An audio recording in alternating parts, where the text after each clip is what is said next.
Recording Catfish. Okay, ready? 3, 2, 1. Skibidi boppa doo boppa bee boppa. The Come Up TV.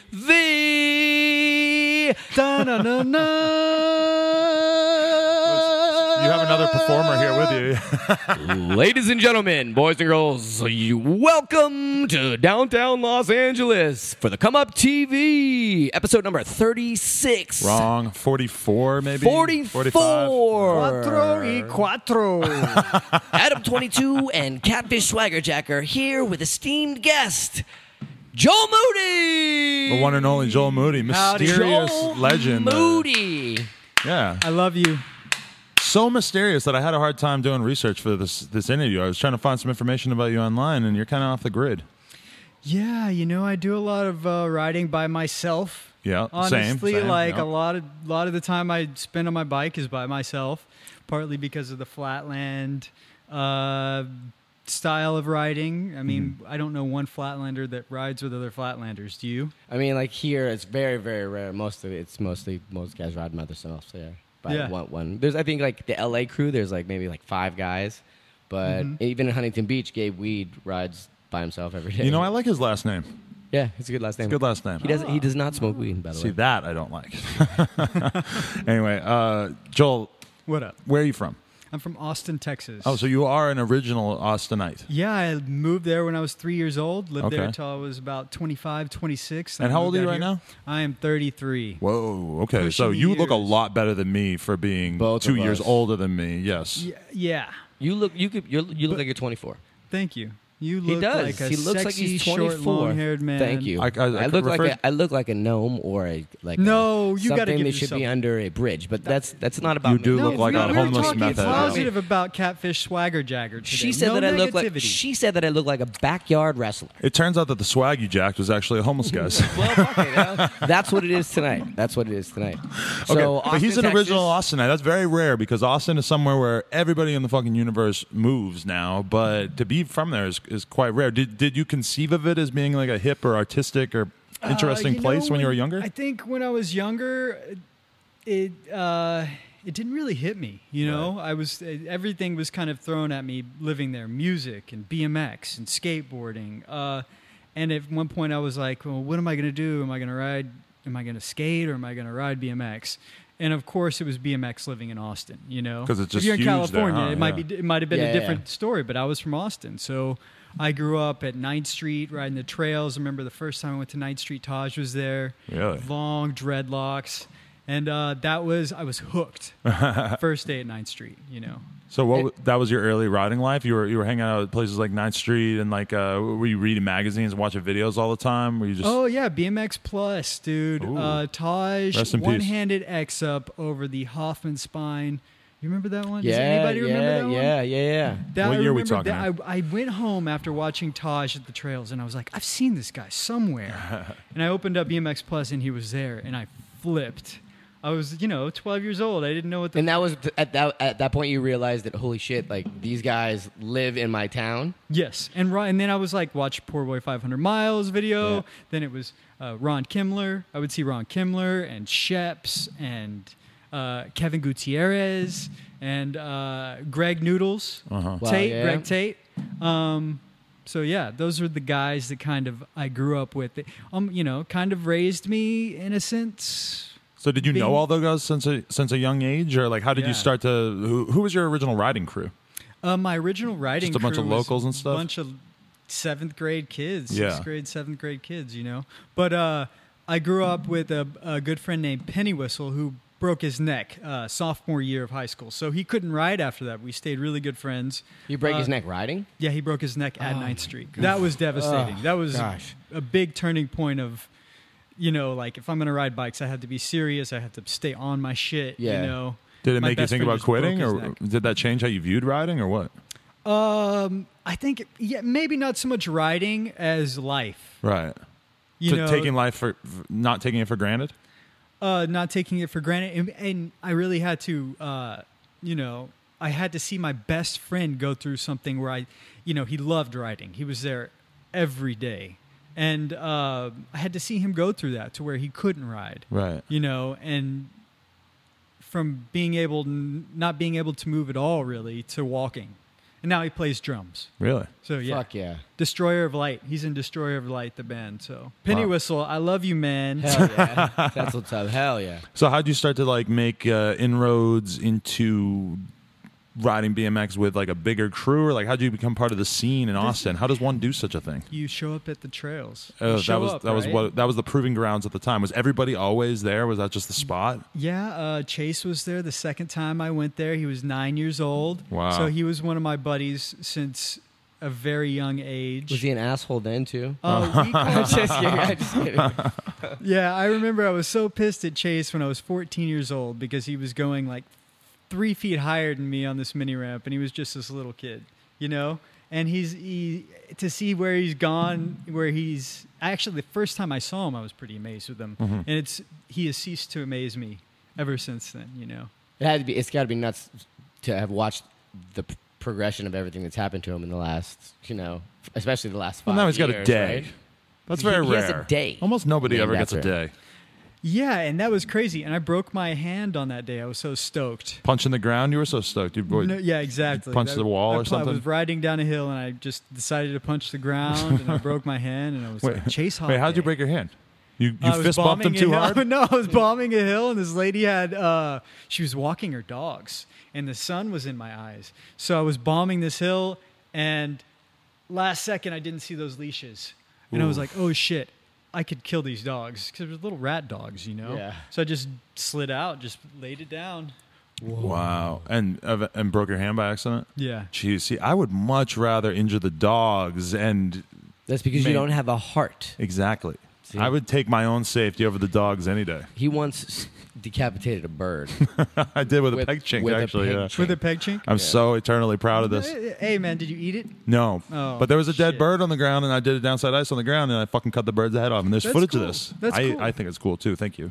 I have a very was already similar dead. story, but the pigeon wasn't dead. And How I similar ran over could him it at be? 9th Street. And one of the old guys decided, oh, we got to put it out of its misery. So he took his front tire and he just started smashing the pigeon's head. Wait, so he just... Who was this? I forget his name. If I saw him, I'd remember him. But I was So you 14. fucked the bird up, but how bad did you fuck up this pigeon? It was like, I probably broke its neck. It got sucked up in my front tire, and then it what a just way to was like go. flopping around. And Wow. So did you run into a lot of characters in the Austin BMX scene back in the day? Because the scene was probably even huger then. Yeah, that was. right? I mean, Yeah. like you grew up at the time when that was the mecca of BMX. Yeah. yeah, and I still kind of consider it the Mecca. It's When I definitely... go there, In I'm America, like, you got to that's give it all to I wanna Austin and do. LA, right? Like, Yeah, that was what I Austin would say. or I don't know who LA, I would put first yeah. and second, but It's a different style. it is. It's Yeah. all because I think that just having that one little area with the trails, the skate park, the Whole Foods, the whole downtown area, the bars, everything like that is. That is very rare that you have all that good stuff that just facilitates BMX in one area, and that's kind of what I would. And not to mention they have a really good bike shop. Yeah. And there's a ton of history, ton of other riders in the area and stuff. There's a pre-existing huge BMX scene. Yeah. But yeah, was it thriving even back then? Do you remember like really being Yeah. conscious of how crazy the scene was at the time? Well, I mean, I think I was just more conscious of trying to progress Right. in that atmosphere, I think that was the biggest influence.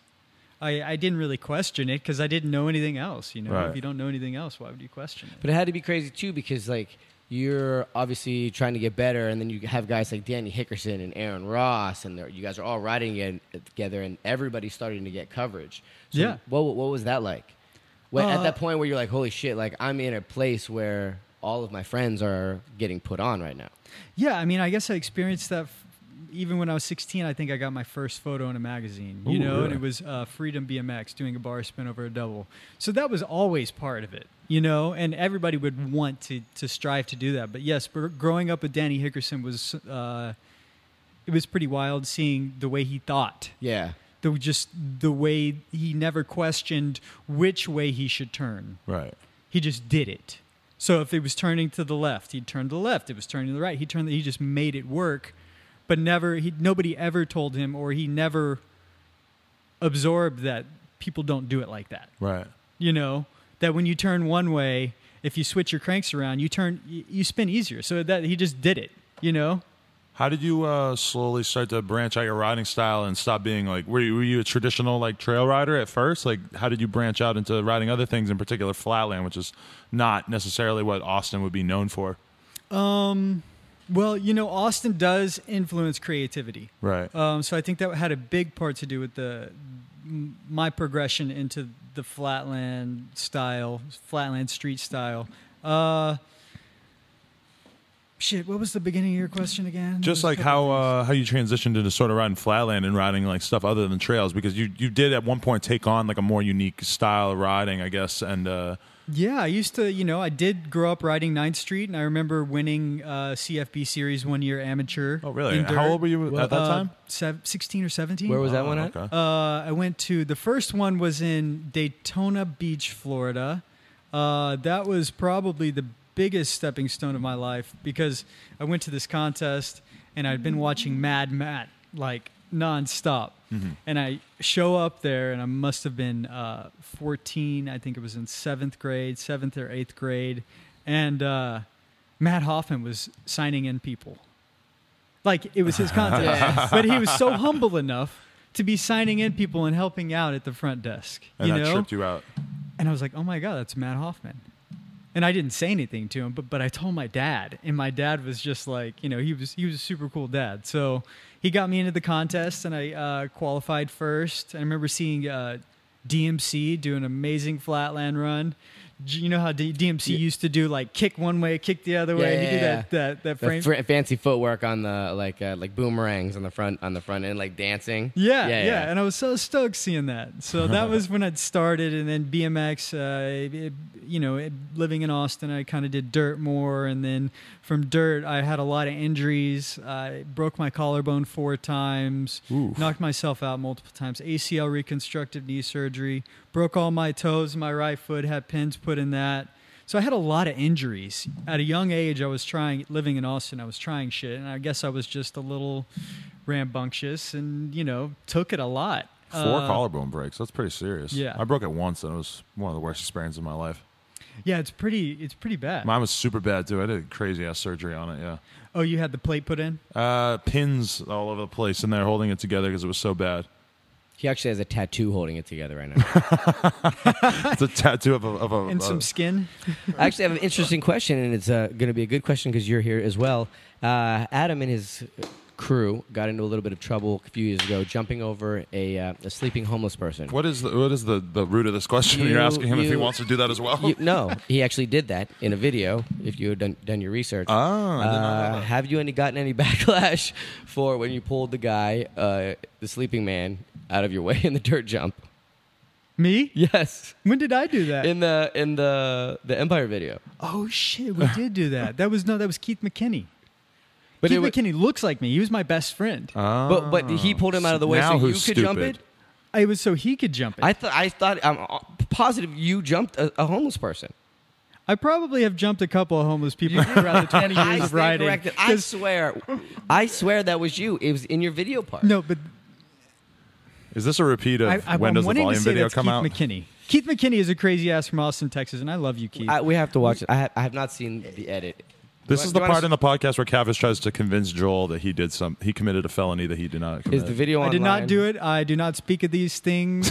The Federal Bureau of Investigations has no record of anything. No, I think, the clip that I'm talking about, there was a guy that was sleeping at the trails, and somebody pulls him a little bit out of the way so he's off the lip, so Joel can jump. Joel wanted to ride, or whoever wanted to do something on this set, and they pulled the homeless guy off of the lip a little bit so he wouldn't get hit, and they jumped over him. Well, most of the best things in my life have come from my interaction with jumping over homeless people, so. No, I mean, it was a good clip. That should be the title of your autobiography. Which I am working on right now. Through Instagram? Mein Kampf. Is it a compilation? Just kidding. That title's already taken. Well, no, people call me Hitler, so. Oh, Shizer. Well, some people have. You must be into the Shizer. What is that? What does that translate to? We don't speak of these things in G-rated films. Shizer was a shit? I'm not even going to say it. I don't even know. I was going to talk. Never mind. What? I was going to bring up some of your sexual habits right now. Let's not. We've been talking about before the camera turned on, but no, we're not. Yeah, you don't want to corrupt Joel's podcast with all these crazy stories about me. You know, I don't really care because this is BMX, and BMX is, like we were stating before, right? BMX is this crazy mix of people from all over the world with all over different type of views, and some party hard and some don't party at all, and some are into God, and this guy, he's like into the Shizer porn and stuff. Exactly. I mean, huge collection in my home. over here, he's a swagger jagger. I'm taking people's fucking swag. But see, my only concern is that like your parents probably want to watch this podcast. Somebody who knows you from the movie industry, they want to watch this podcast, but we don't want them to necessarily know that Catfish likes to get fucked in the ass with a strap on, just because he's talking about that in the intro to the podcast. That's Time out. Murray, did you fucking tell them something? No, seriously, did she tell you guys something? Well, no, I just always assumed you were into that. I went out to go get water. What the fuck? Now it's going to be online. Let me ask you this. A lot of people, myself included, probably first came to know of Joel Moody from the fact that you filmed and edited the Empire Chill Bro video, correct? Yes, I filmed and edited the first 2 Empire videos. I also shot multiple props. I shot a whole issue once. So let's talk about video in general before we necessarily get into the big hits that you made. But when did you start filming, and like what was that like for you early on? Oh, me and my friend Keith McKinney, the guy who pulled the bum out, had this little clique, and we both bought cameras and had a computer. I got a computer for graduating high school, which I'm very proud of because that's the highest state of credentials I own. Well, the computer probably took up the entire room at the time, right? Yes. He's 2 years older than me. So, yeah, I made a lot of videos from the age of 18, just doing stupid stuff like my friend Keith McKinney, once again, filming him a lot. Breathing fire. Him and Penny Whistle learned how to breathe fire in my garage once. That was pretty rad. So I just film it. You know what I mean? Just stupid stuff like that. Right. Stu Johnson being the biggest influence on me. Shoe. He got me into the industry as well. So I love you, Stu. There's a lot of people in Austin that ride, so it was very easy to film them. Right. You know, and I made the first Empire video. When was that? What was it called? The first Empire video was just subtitled. Just Empire. Yeah. And then, so that and Chill Bro. Okay. So how did they? What did you done that Empire necessarily recognized you as somebody who might be able to do a full video for them? Props. Oh, so you were already doing the prop stuff at that part. What was the first? Oh, so Stu basically just contracted you to do all this stuff. What was the first stuff you shot for props? The first thing I shot for props was a Denver, Colorado Triple Crown. Oh, okay. And then while I was shooting that, I was shooting Danny Hickerson's bio. Wow. So me, Danny, and Chase, and Mike Pacho from Houston, Texas, we drove out. I told my friend Mike, I was like, he had this nice V-dub. And I was like, it'd be so dope to be on the road with that thing. So I was like, dude, Marco from Probs will pay your gas if you just drive us out there. And he was down with it. He was a good friend, so we all went out together.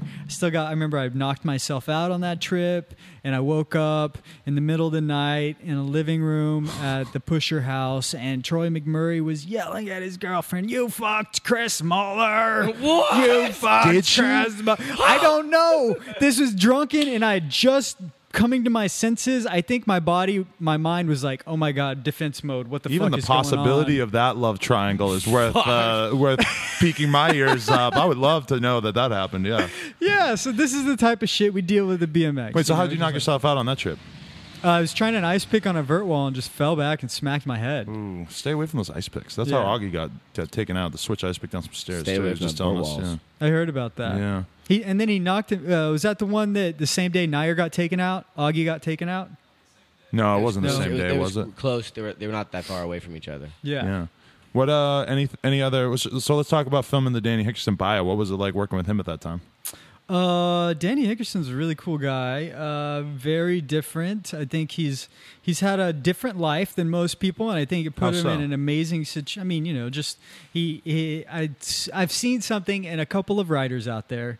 They get touched at a certain age and have a passion like nobody else.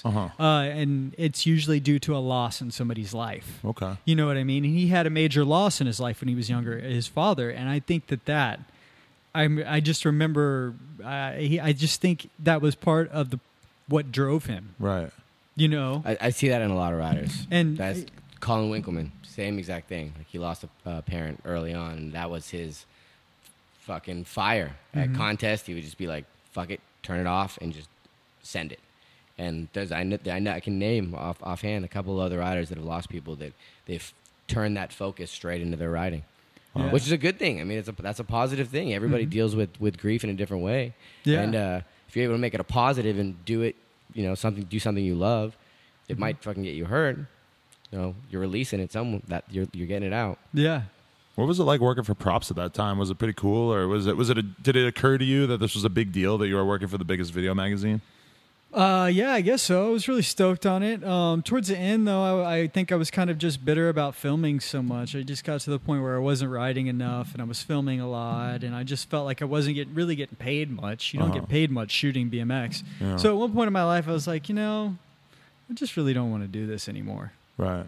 You know, it's just not for me. But what about the Empire projects? How did that come about? Like, they asked you to do it, and was it just an insane couple of years of your life working on all this?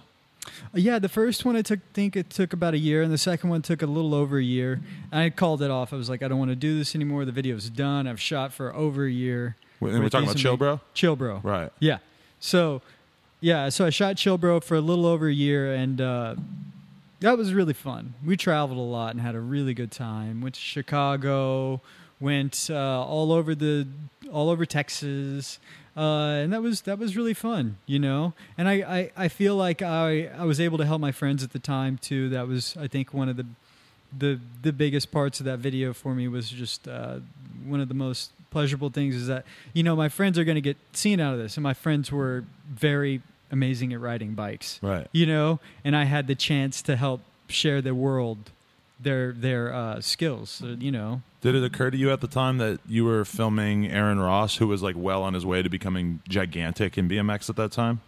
Yeah, it's actually funny. The first time I saw Aaron Ross was in Florida. I was shooting, what was the Shadow Conspiracy UGP contest? Roots. I was filming Roots.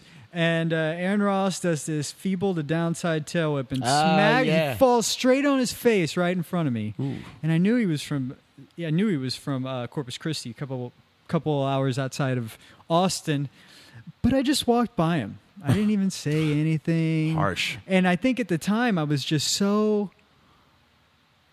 I think that was a perfect example of why I shouldn't have been filming. It just numbed me. From BMX. Yeah. You know, and everybody trying to get attention because I was filming and stuff. And I felt like at that time, I guess I was just so overwhelmed with the contest in a bad mood. I just walked right by him. And years later, he tells me, you know, you just walked by me. And I felt so bad. Ooh. I felt so bad. Like, oh, man, I'm sorry. Why did I do that? But I'm glad that I got to be able to help him, and he doesn't see me as a complete dick now. Yeah, sure. You know? Yeah. You made it up to him by filming a full video part of him? Yeah. Was it your decision to use that Rick Ross song at Chill Bro?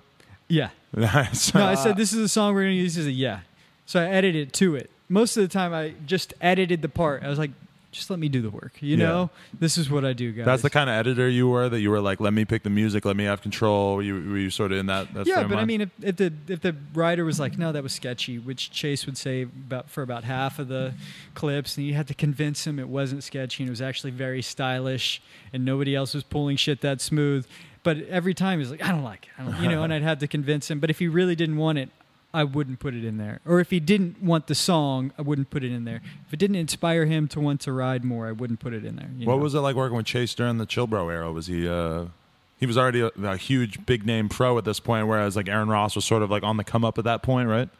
Yeah, Aaron, you know, Aaron's another one of those things where it was very strange because like at first I didn't want to. I thought we had a full crew. I thought maybe we had a full crew, and I didn't give enough attention to Aaron. Right. But then one time I went out and filmed it. All it took is just one time because I never wanted to go out. Filming was actually kind of like a chore to me. You know? You were more of an editor, or you were more of a writer? I always wanted to be more of a writer. Right. And sometimes I wish I would have ridden a little more. But I did ride. It's not Right. like Yeah. I Yeah. didn't ride. No, you had a dope part in Chillbro as well, and like a lot of people will always remember you as being the dude who brought a lot of the Hang Five stuff and a Yeah. lot of the real flatland oriented stuff to the table. I'm not sure if you know that that people remember that. You seem like you might not be necessarily paying attention to what people might say about you. Yeah, I don't know. There's not a whole lot of comments about me online. Or, Maybe not that you see, but Yeah, I mean, no, over the years, yeah, we Joel got- Moody's is a hot topic. Yeah. Yeah, plus because you got to think that how many kids have watched those videos specifically just to see Aaron's part. They watch Right. the whole thing. So when they see you riding, and they're like, "Whoa, this is so different." You know, you ride freestyle. That's what I. Yeah, freestyle, You're yeah. a freestyle rider. Yeah. Yeah, freestyle for ride sure. everything, park, dirt, whatever. That's freestyle. That's what I grew up on riding. BMX. When you were filming for Chillbro, though, like, did it occur to you that your style of riding was like way, way different than everybody else? And were you hyped to be filming that kind of stuff? Was that kind of stuff a reaction to you being injured a bunch of times, or like? Yeah. There was a lot of things that led up to the style that I made for myself.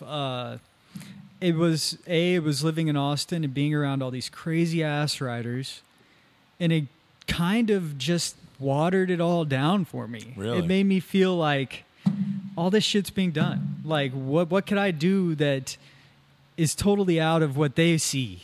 Right. You know what I mean? What they would do.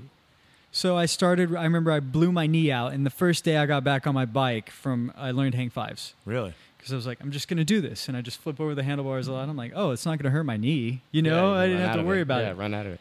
So I learned to hang five. I went to the flat. You know, I just started doing it down the road. I learned hang nothings. Then I learned the whiplash. Then I learned the half flash, fakie. Then I learned whiplash to elbow to whip back. And even from Elbow early glide. on, were you doing all this stuff on curbs and ledges, or were you? Yeah, that's kind of what it started, you know. But that was very kind of unprecedented at the time. There wasn't a lot of other people doing that kind of stuff, right? No, I guess not. No, I think that's probably one of the reasons I was doing it. Right. To be different. Because in Austin, you are so inundated with BMX that it's almost impossible to get away from it, and probably every spot has been killed by everybody, especially at that time where it's like now I feel like creative street or creative like flatland inspired street riding is almost the norm, but at that time it was more like the list of tricks was smaller. Yeah, nobody in that era of when BMX. that video came out, nobody was doing hang fives. Nobody for sure was doing elbow glides into anything, and then the stuff that he was doing, even like the half lash stuff, like that was like so groundbreaking. And I know a lot of flatlanders were psyched because that was the first time that bridge has come together. Yeah. Because even back then, like nobody was, like I said, nobody was doing hang fives back then in edits. Now, like you can't see an edit that people aren't doing hang fives in. No, Yeah, true I that. think they might have skipped the hang five and gone straight to the nosy. Yeah, the nosy. But there are some things that you can link with the hang five. You can't really link with the nosy that I'm starting to like, once this finger heals up, hopefully I'll get a new part out for you guys. Hell yeah.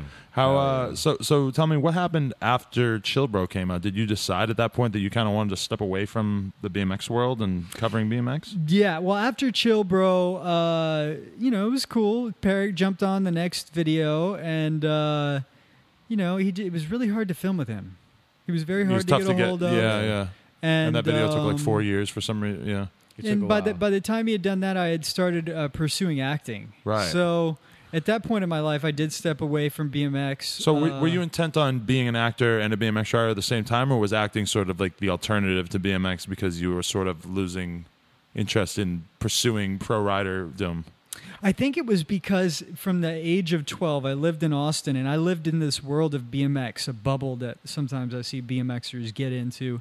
And I felt like I needed to just break that bubble, Right. and I needed to see another part of the world, And at that point, I was wanting to be very creative, so I picked up a guitar and I learned how to play guitar and sing. And from there, I was like, oh, maybe I'll take an acting class. So the first time I went to an audition. I'd never acted before in my life, and I went to an audition, and I was like, that was my first audition ever, guys. Hope it didn't stuck. And they were like, oh, no, that was actually not bad at all. So I went to acting class, and then I went back to another audition of student film, and I got it. And I was like, this really isn't – it's actually very fun and artistic and expressive. Hell yeah. So I kind of got, addicted to that. Like instead Similar of to going out and riding? writing, I was constantly going to acting class or going to auditions, and then I scored a Southwest Airlines commercial. Right. Was that that was your first big victory? Yes, and that was 6 months into the game of acting. Oh, wow. So that was a big influence on like, oh, this is something that I could do and I could make money and I could do what I love because I love playing my guitar and I love singing and I'm getting paid to do it. Hell yeah. You know? Were you still riding at that time a lot, though? Did you make the move out to Hollywood? You know, I was always still kind of riding. But I did take a good 3 or 4 year break there, probably about 3.5, where I didn't really even care. Yeah. I didn't watch any BMX videos. And I was so involved in coming out to LA.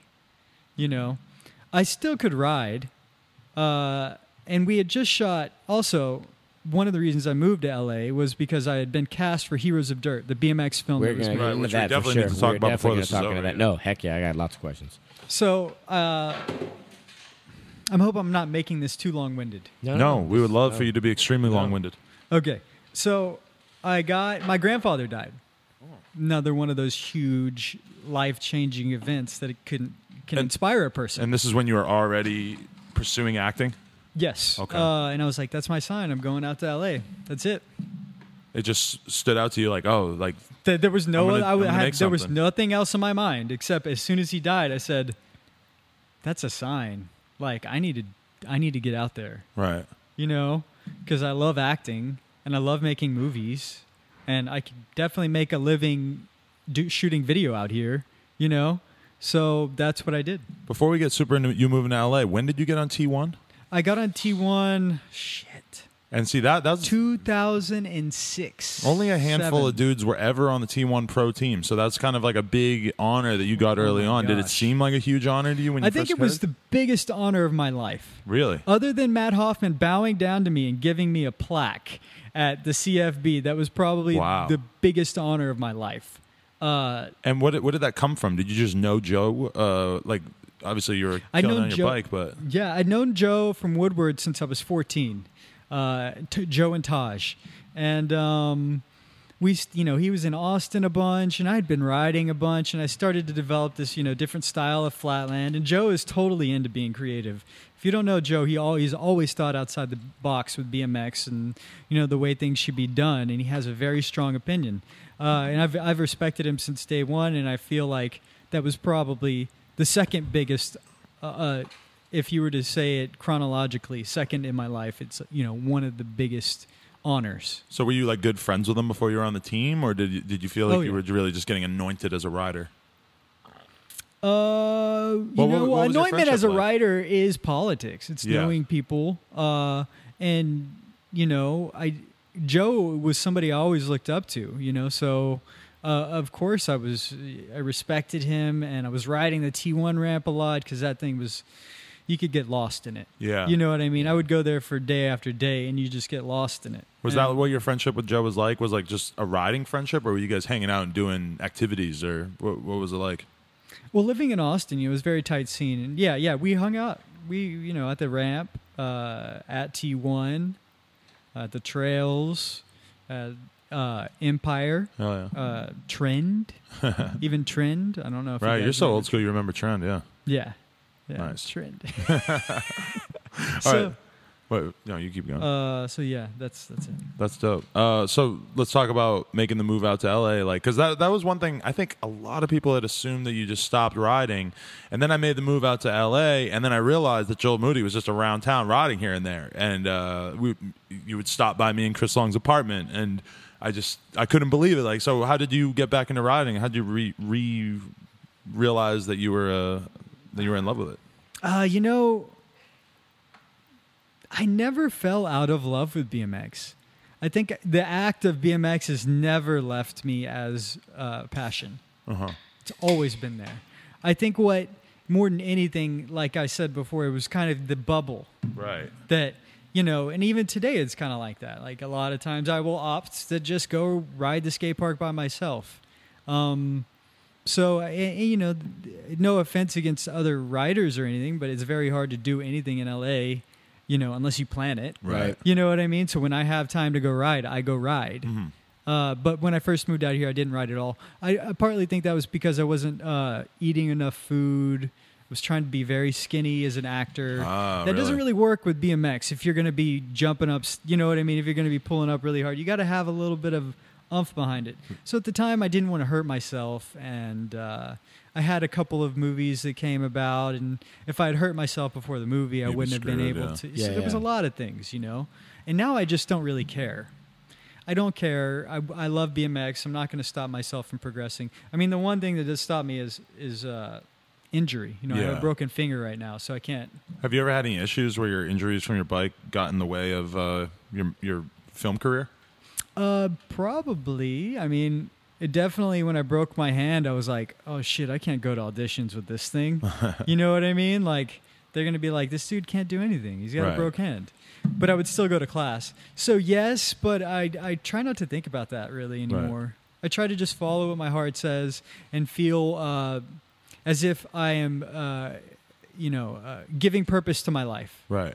So if I feel like riding BMX, I'm going to go to the skate park and I'm going to talk to this kid, and maybe I'll say something positive to him, and maybe he'll want to ride a bike more or something like that. You know what I mean? Do you feel like riding is kind of like your meditation in a sense? Like, have you re-arrived at that point in your life where it's like this is this very therapeutic thing that like sort of takes care of your brain when you go out riding because it helps you work off that stress?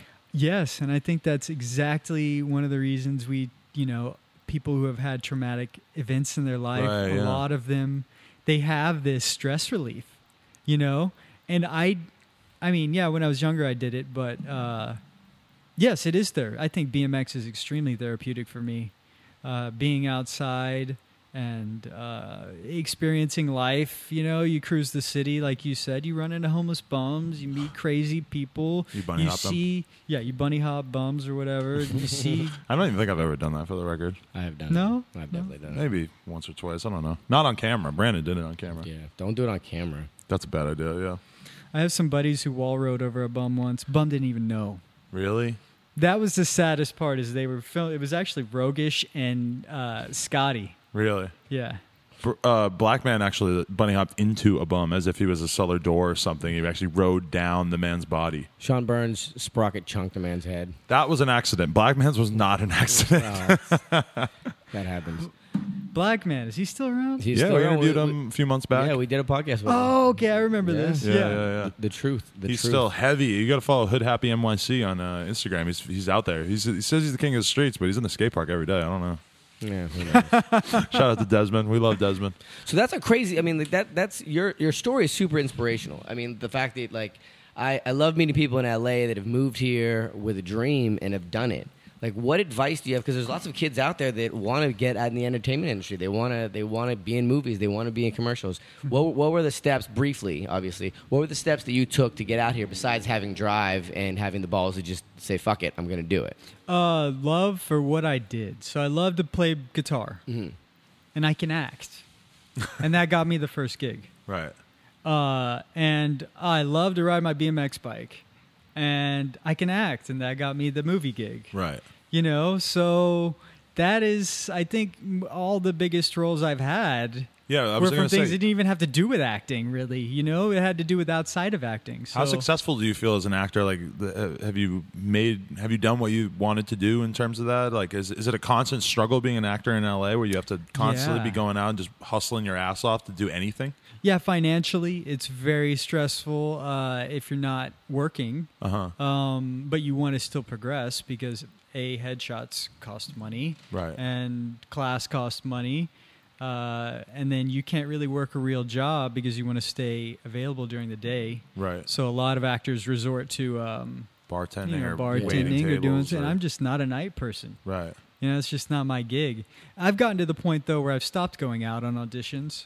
And I've been writing a film for about a little over a year. I'm hoping to produce that and star in it as well. Oh, yeah. So I'm tired of being the monkey. You know what I mean? Yeah. I'm Right. tired of people being like, go here and do this and say it like that. All right, cut. Like I want to be part of something that I feel like I have a big influence on. Right. Would you be willing to say that you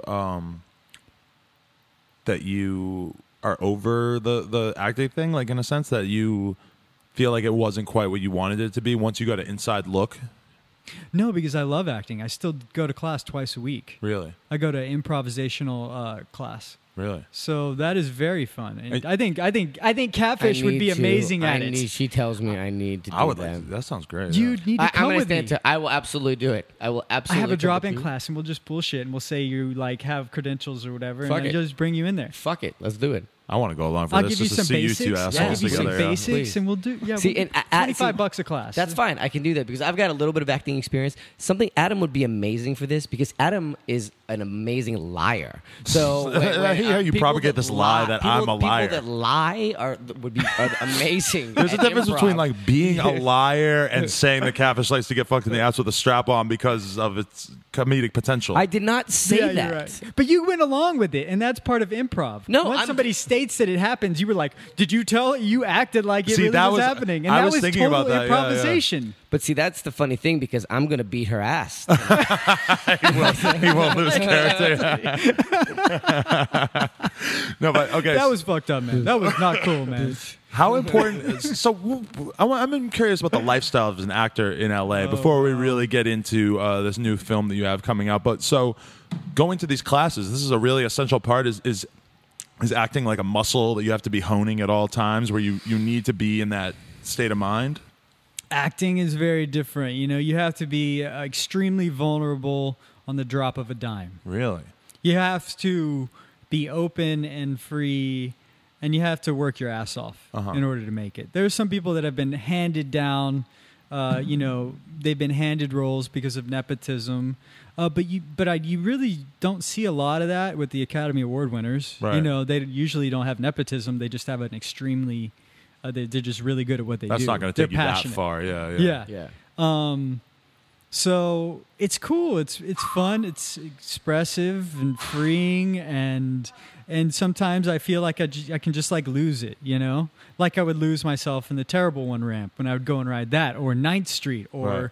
trying this flatland trick. By the time it was over, it was done. But when did it begin? And was it real or was it not? You know, is it a figment of our imagination?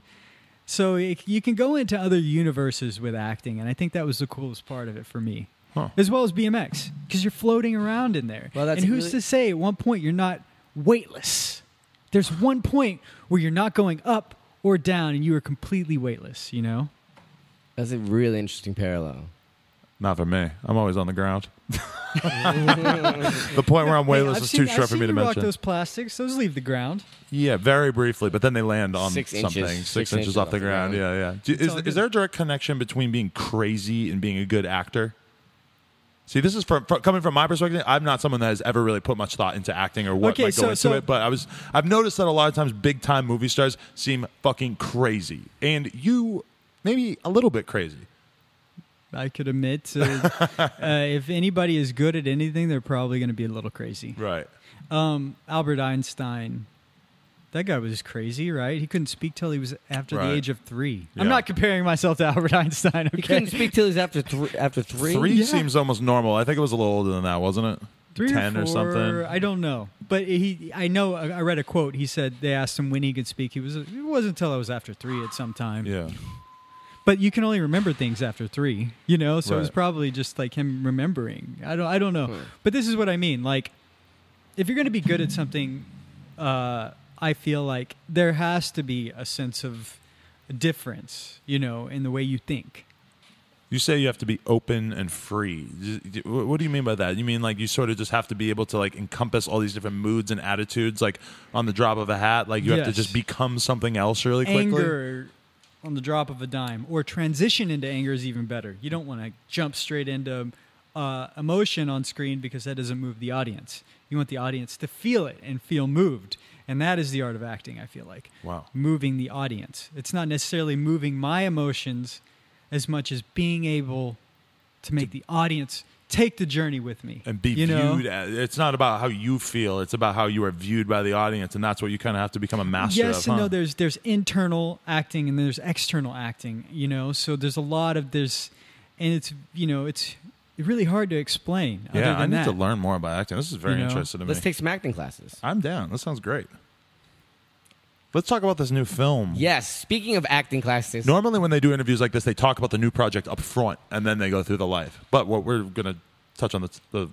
That's at the because end. all the people that are watching this want to hear about his new movie, and we saved it to the end. It just premiered, right? Yes, Heroes of Dirt. Oh, it premiered in Pennsylvania last year. Okay. Premiered in L.A. this year. Came out and hit 30 different theaters. When was it? A couple weeks ago. It was only like a week run at Cinemark theaters and in Glendale. It's got 2 more releases. I think in Spokane, Washington, and somewhere else out there, and some discount theaters, which is great because that is the market. Right. BMXers and young kids and parents don't want to pay $15 a ticket. For sure. Right. That's a lot of money. Buying a BMX bike for a kid, that's a lot of money. Right. You know what I mean? So That's why everybody who rides is a little rich white fuck. You see what I have to deal with? You see what I have to I'm deal the host. with over here? You see what I got to deal with over here? Good No, but Lord. it is kind of true though. Like Don't- You I have I to came have from some middle class. disposable income. Yeah. Yeah, I came from middle class. Yeah. And my dad always supported me. Same. Right? Yeah. Yeah, same. And that's why the crushing of the middle class, the shrinking of the middle class, is increasingly makes it harder for people to ride BMX because there are just less families that have disposable income.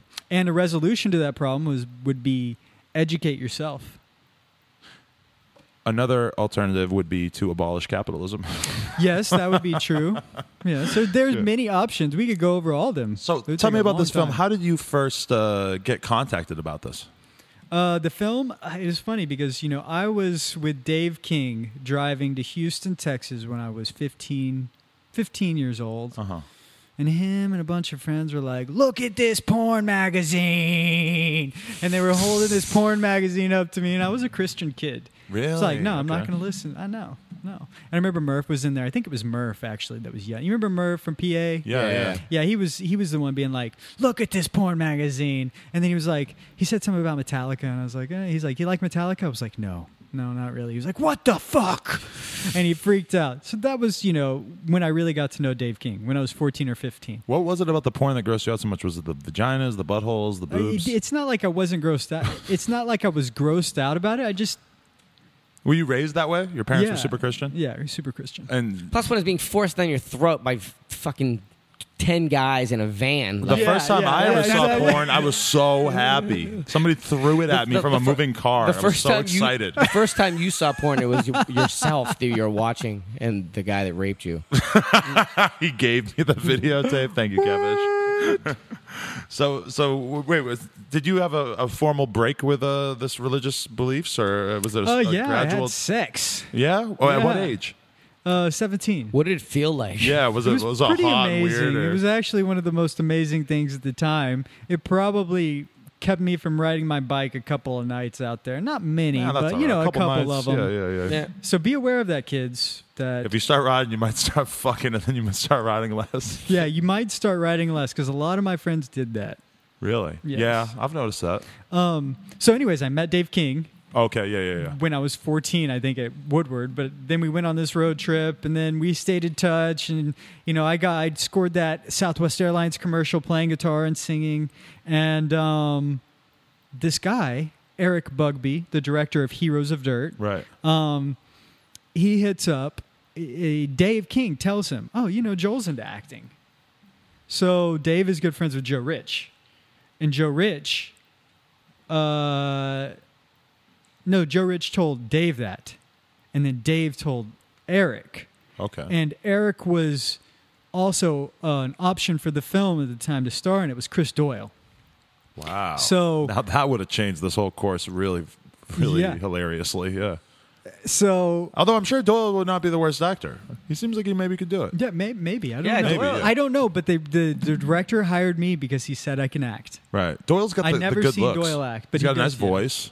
He's tall. I don't know. I don't know much about acting. But for something like this, they obviously want somebody that has acting experience. Right. I don't know if Chris Doyle could handle a full movie necessarily. Maybe.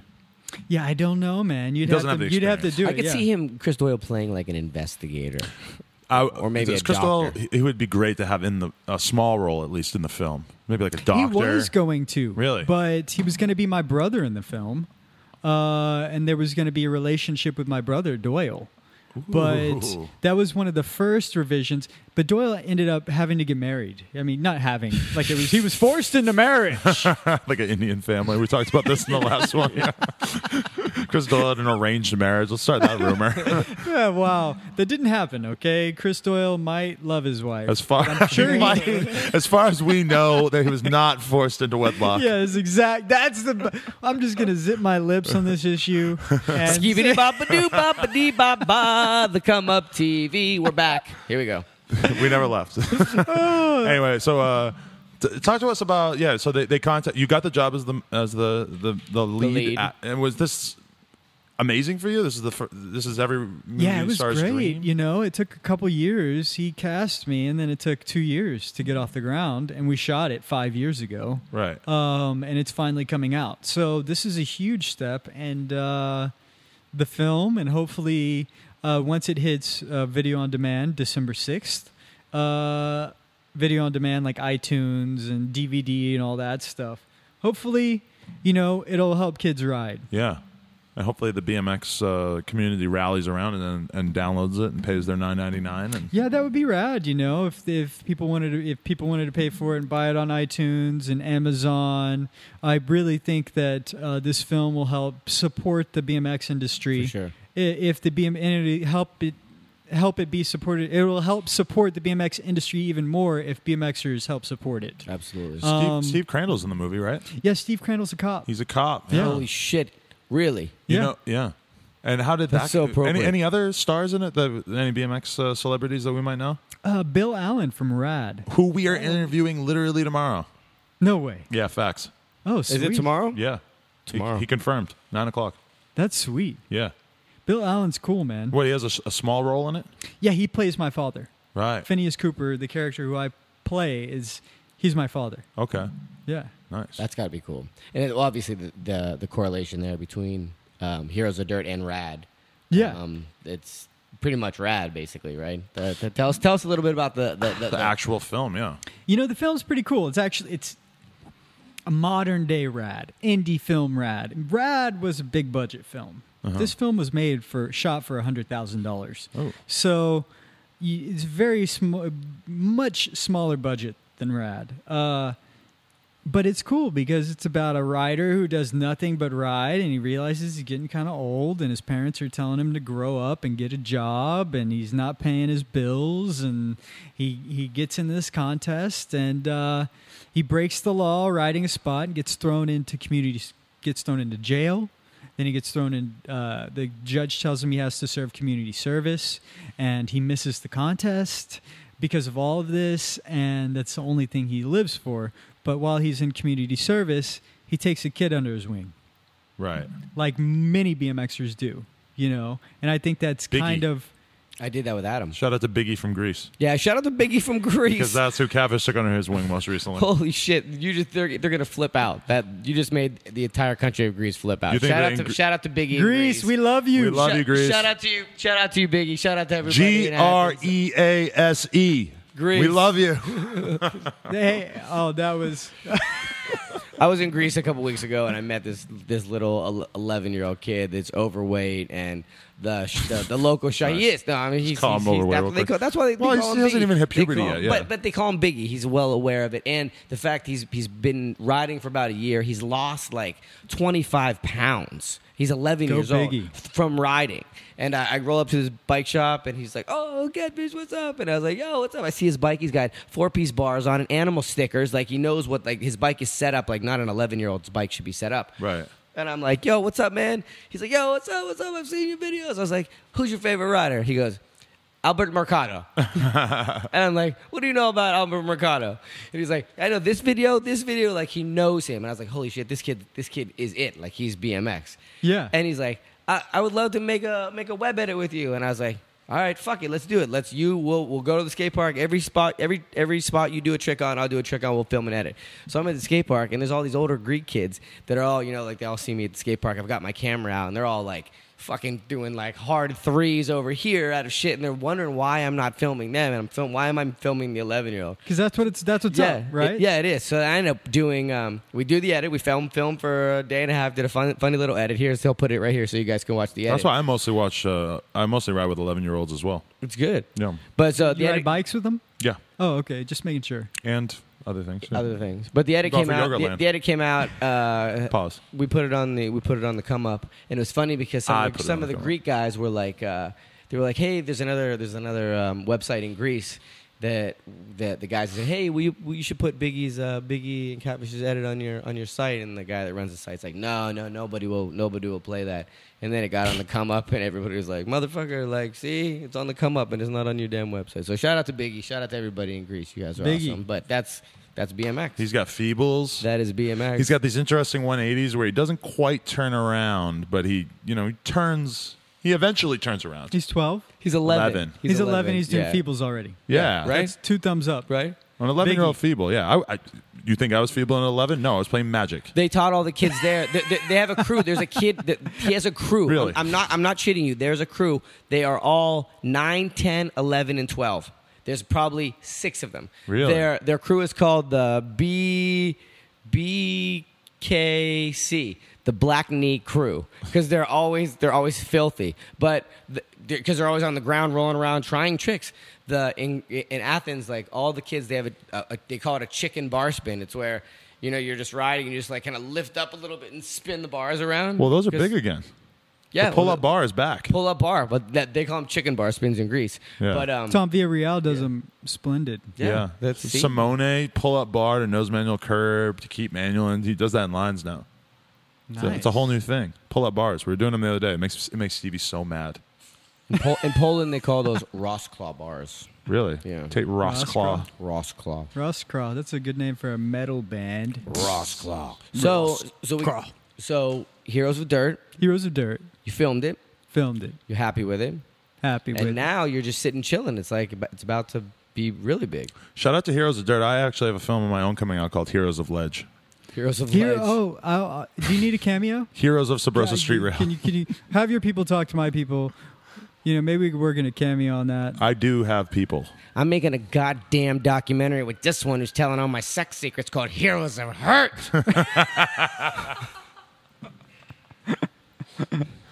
I totally thought you were going to say Heroes of Skirt somehow because she's wearing a dress. Yeah. Heroes of Twerk. Get it, girl. One about shampoo. Heroes of Pert. So yeah. After Heroes of Dirt, hopefully Chinese release. Wow. December, okay. hopefully China buys it. Chinese, we love you. And Heroes of Dirt. Talk to Kane. Talk to Big Kane. Kane makes shit happen in China. You think he has connections in the music industry or movie industry? Well, the thing is, I think they already have deals being made over there with the studios. So hopefully China has a Heroes of Dirt contest. When do you think that's going to happen? You need to talk to Kane. Yeah, I need to talk to you about that. We can talk to you, but Kane is the guy. Kane is he runs everything. He's got the government under his blankets. He's got everything under control. Kane, we need to talk. Yeah. Kane was actually on the Hodor podcast. They gave him a dab. And he puked. He passed out and then he puked in the bathroom. Smoked a dab and puked. Oh, my gosh. Dab Airlines. It's amazing. It's one of the funniest things ever. You should go rewatch the Mike Hodor podcast just to see Kane puke at the end. So I've got this new film I'm writing. Ooh. After Heroes, I've been writing it for about a year and a half. And after Heroes of Ledge. Yeah, and after Heroes of Ledge comes Breaking the Loop. It's a sci-fi western. I have written 3 scenes, BMX scenes, so BMX will be in it. Wow. And hopefully I can make that on my own. That's my goal. What is a sci-fi western? Sci-fi western is modern day, so it takes place in the South. Okay. And there's science fiction involved as well. Really? Modern day sci-fi western. And then also BMX. It's interesting that there would be enough science for science to almost seem fictional, but then they're also still riding bicycles. Yes, well, I mean, the guy, the lead character, rides a bike. Not everywhere, but he can ride. Let me guess. At some point, you put helium in his tires. Oh, my God. And then he flies off in the distance. Dude, you spoiled the whole thing. I'm going to have to write the whole movie over again. That's okay. I got more ideas. Oh, sweet. We need to sit down. There's a guy that starts a company. That company makes burritos that are filled with macaroni and cheese.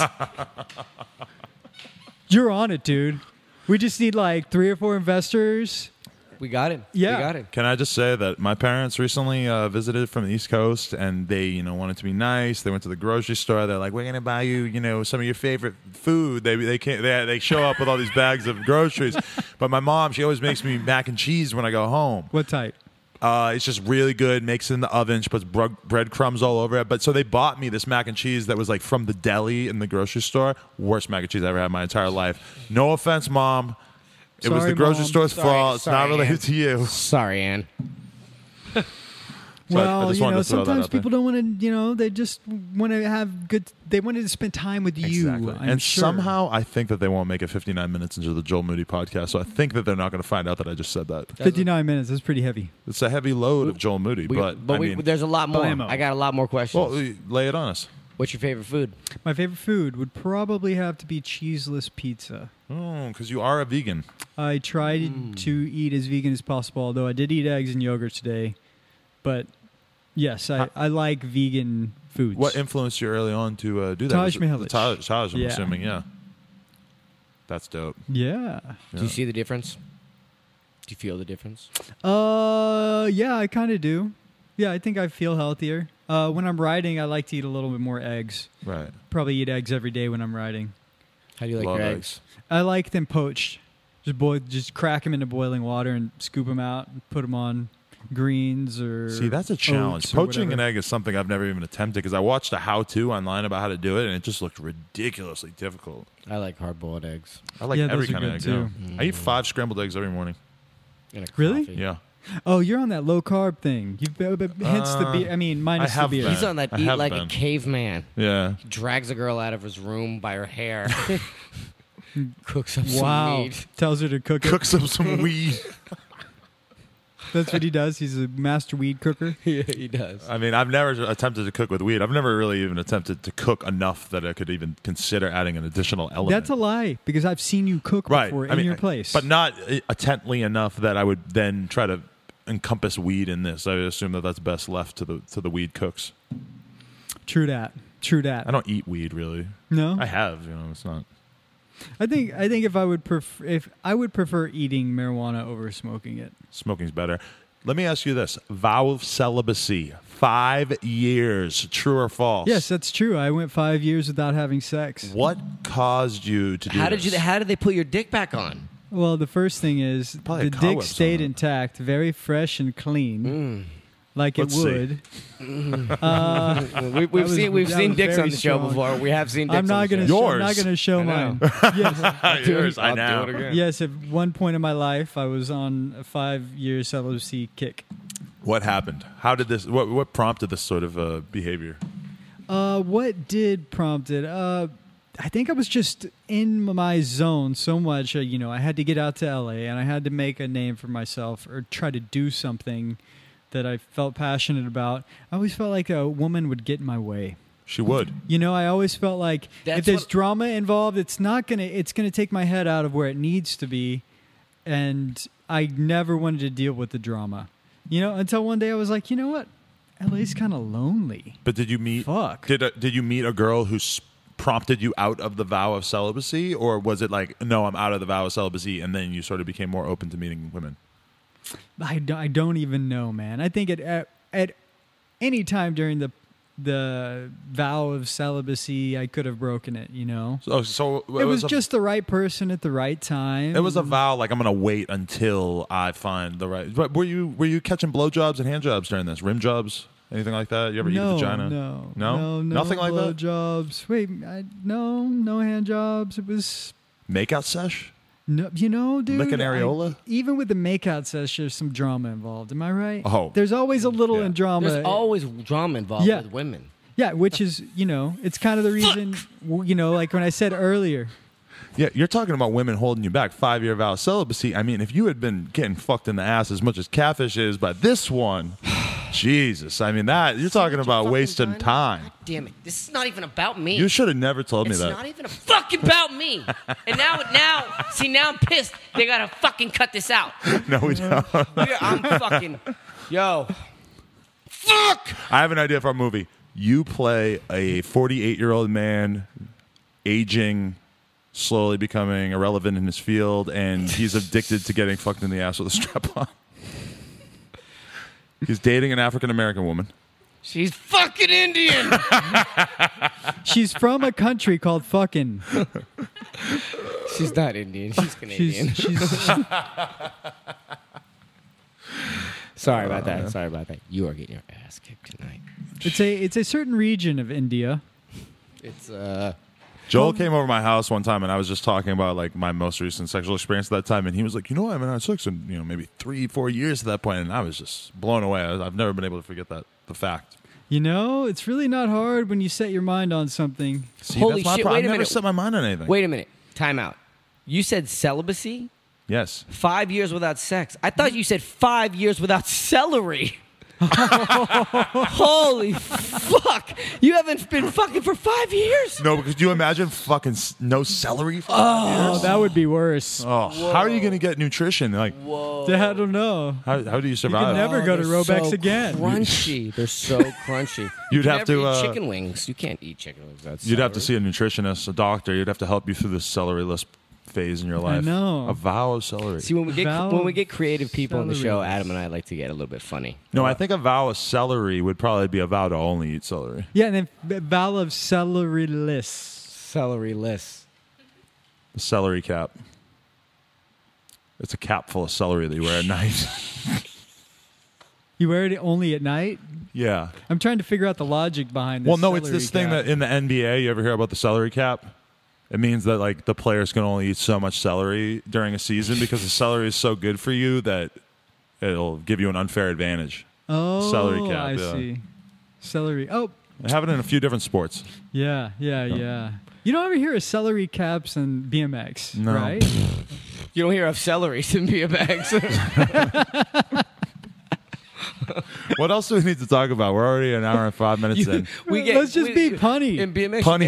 in BMX, you get celery stickers. The stickers that goes on the celery. Yeah. No real celery. What's your favorite vegetable? My favorite vegetable. I'm a big fan of kale. Ooh, kale's very hip right now. Has that always been your favorite, or is it a new favorite because it's hip now? No, I mean it's more accessible now. Yes, you could buy a head of kale for $1. Right. It's Pretty so cheap. good. Yeah, Probably it's about, really good. 35 calories? Yeah, exactly. Exactly, 35 calories. It does have a little protein, a lot of fiber. How do you like and your kale? I like my kale raw. Baked into chips. Baked in the steamed. chips. That's the way to do it. I watched a video on Ooh, that YouTube is one time how to make kale chips. Do we do olive oil or sesame oil? Yeah, it just occurred to me right away, like, wow, this is so stupid. I would never do this. Yeah. My stomach is Yeah. growling. Just Well, maybe thinking you can about find a girl that'll do that for you. I think that him. was you it. could just whack her on the head and yank. That's what you were doing, right? Well, You- this is you what hit her he on the said. He head, said I was you drag dragging to her the out by her stove. hair. Like, I only date bald women. Yeah. Adam, the women that Adam hangs out with cannot cook. No, No. I don't hang out. I hang out with girls that eat taquitos Yeah. mostly. Oh, shit. No, but I taquito actually- women. I've heard of this tribe. Can I say this the other day? I was saying the that taquito women. I don't in think- California. Adam banged the girl the other night that stole a Butterfinger. no, that's From not true. 7-Eleven. You could have said so many different Butterfinger things. steals Adam it. banged a girl the other day that did blank, and there's so many fucked up things that you could put in that sentence, but not that stole a Butterfinger. I She don't stole a think. Butterfinger. He's down with the Butterfinger babies. Yeah. It's true. Do you believe in butt babies? You mean Do you believe you could? inception through the anus? Yes, but forget that question. I was listening to an interview with Maury Povich earlier on the Breakfast Club, and they asked him what was the craziest thing he ever saw in his entire show. And also, for the record, he insisted his show was 100% real. But he said the craziest thing that he ever saw was a woman was pregnant with twins. They do a paternity test. It's one guy and another guy. Split twins. How the fuck can that happen? Two guys came in there at the same time, just like me and you always do. That's And complete Joel. bullshit. That's complete bullshit. Well, lions have 3 different types of sperms. One that defends, one that attacks, and one I have that heard this. I think we talked inseminates. about this. Yeah. They have 3 different kinds of sperm. Really? Yep. Yeah, that's crazy, right? Yeah. I don't think that this guy was a lion, and I don't think that he had different types of sperm. I think that she just got fucked by a bunch of different guys, and that somehow it worked. He said it's a 1 in a million shot. Adam's sperm wear ICP masks. You can only find them in the Midwest. So you are in a relationship now, right? Yes. And how's that going for you? Has it ruined your acting career? No, not at all. It's great. What's she like? Can you give me a few little hints? Her name is Madeline. Great name. She's a great girl. She's very caring and very supportive. She's supportive of this vest that you're wearing? This vest? Did she sew actually that? a long sleeve shirt at one point, and I cut it off. It seems like it probably was not always a vest, yeah. She's very supportive of this vest, actually. Yeah. Does she ever tell you sex secrets on YouTube channels? Your butt stuff? We don't really go that far. We've only been to Baskin Robbins. You're lucky. You're lucky. You are lucky. I got to fucking deal with this one. Well, I mean, I just call her and we meet there. That's and nice. she's my girlfriend. She sounds nice. You should try Yogurtland. Oh, actually, that's the shit right there, Yogurtland. Where do you guys go on dates? Where does an actor and his fancy girlfriend go on dates in LA? Yogurtland? Actually, Real Food Daily. Really good Where's spot that? here in LA. It's a vegan spot. There's one in Santa Monica. There's one in Pasadena and Hollywood as well. I also really like Sage. Woody Harrelson owns one in Culver City, and it's a vegan joint. There's also one in Silver Lake that's really good. So you must cook at home a lot, though, being vegan. Yeah. Yeah, a lot. Nice. Yeah. 3 meals a day usually. Yeah. Can I actually say something that might disgust you? Is that I Too said late. This earlier, is that I've been talking to a girl who does porn. No way. No. Stalking? Okay. That is the boring part. No. Wait. This is actually a record breaker. This he is a actually different porn talks girl. to a girl. Okay. Yes, I have been talking to her. Has she been talking back? She literally put in all caps on the internet today, "Book my holes," in all caps, and it was like a photo of her or whatever because she's trying to get more acting gigs. That's not acting. Well, it's a type of acting. It's dancing. No, it's sexing. It's fucking. So is this a girl that you're very interested in? No. But you pay attention to her online. Why is this? Oh, it just seems like a good time. This could be a really good Very time for an simple answer. intervention. This could be. Can we do an intervention with Adam? Because okay. We need the spotlight. Yeah, we really. Okay. Turn all the lights off. I love this idea. This is my issue. I can actually. What is your issue? I can pull up the text that I actually because I want to paraphrase it the correct way because for years we've had in our group text and in our circle of friends. We've been worried about Adam and people online. I'm worried about Adam people too. Online, no, I was thinking about this the other day, actually. They've got to be worried about Adam as well.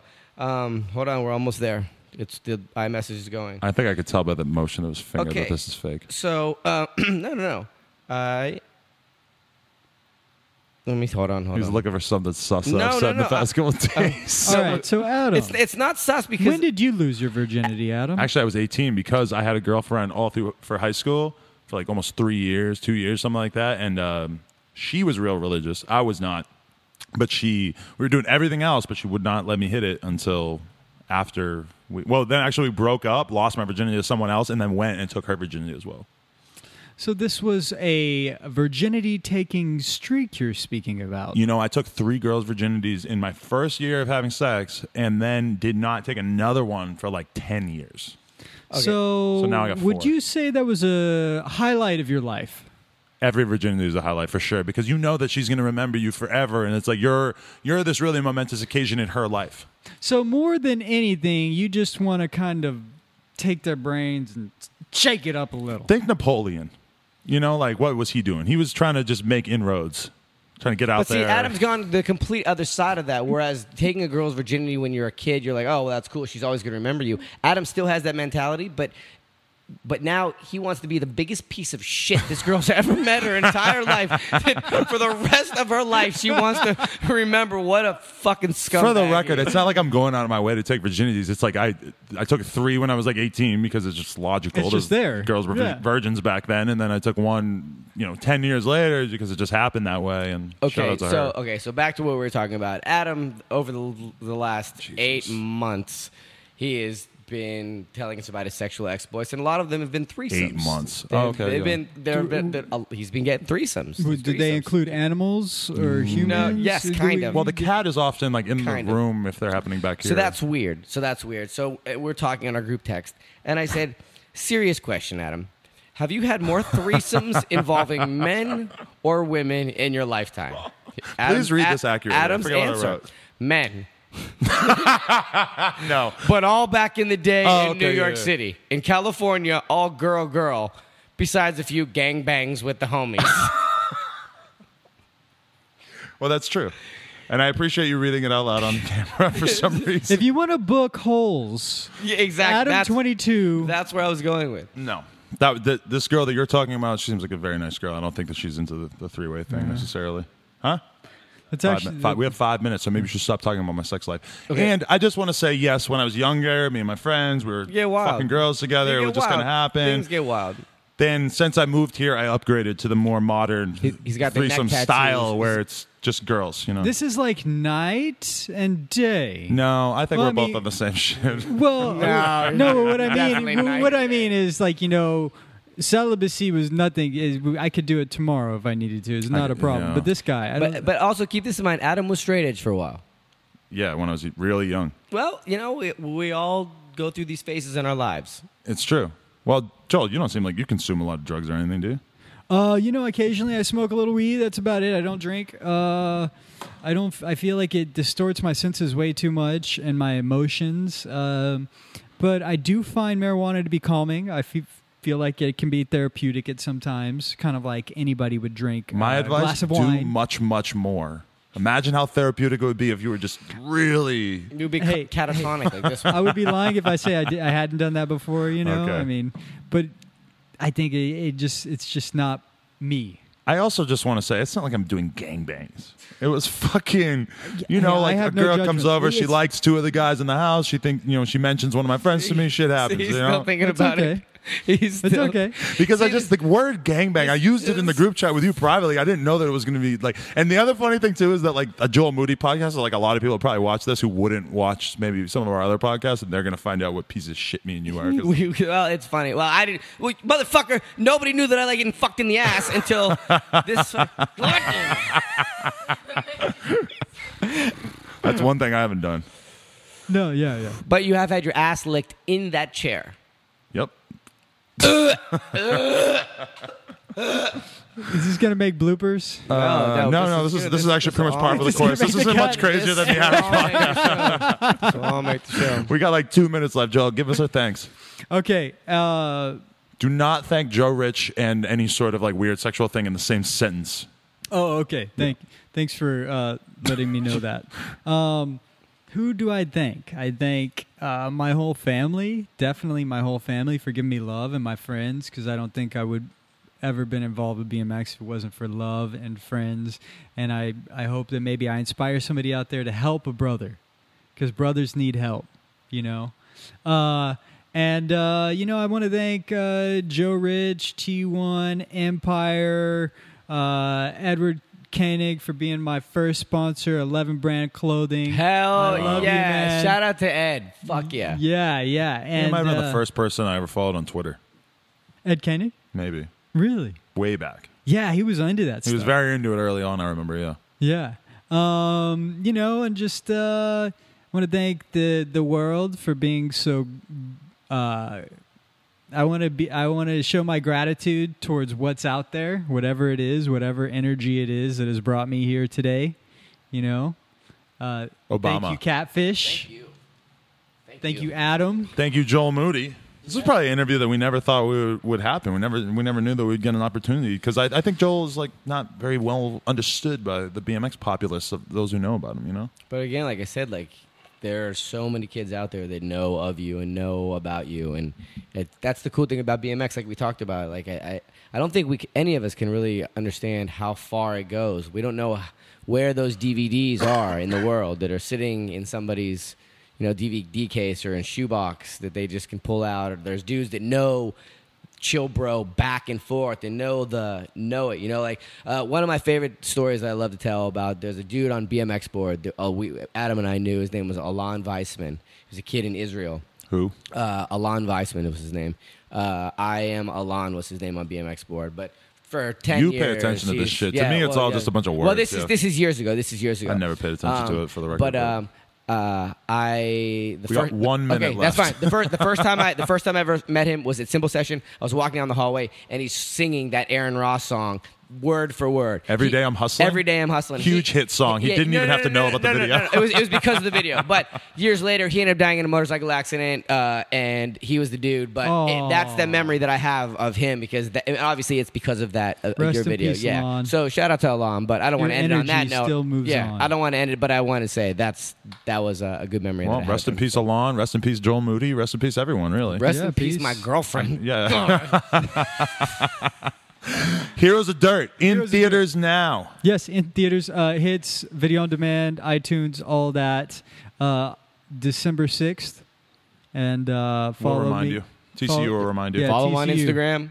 Subscribe, everything like that. And hey, if you're out in the streets of LA riding BMX, you might just run across Joel Moody. You probably won't run into Catfish. And Why not? if I'll you be do run into me, say what's up, because I'll say what's up. He is the nicest He's dude. the nicest guy. You are. Thank you so much. Thank you, Joel.